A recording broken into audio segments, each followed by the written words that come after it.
అసలు అందం అంటే ఏంటి? అది రూపమో, రంగో, అలంకారమో కాదు.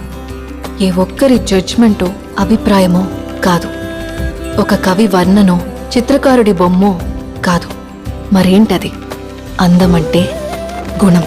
అమ్మాయి నయుండి చెప్తున్నా, I don't want people to call me beautiful.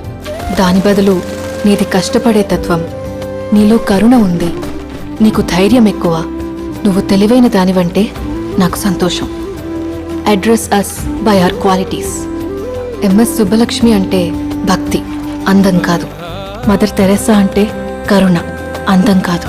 Ayn Rand అంటే తత్వం, అందం కాదు. సరస్వతి అంటే విద్య, దుర్గా అంటే ధైర్యం, గౌరీ అంటే తపస్సు, లక్ష్మి అంటే శుభం. ఇలా ఏ దేవతనైనా ఆమె క్వాలిటీస్ కోసమే పూజిస్తారు, ఆమె అందం కోసం కాదు. నీ గుణాలే నీ సంతకమవుతాయి, నీ అందం కాదు.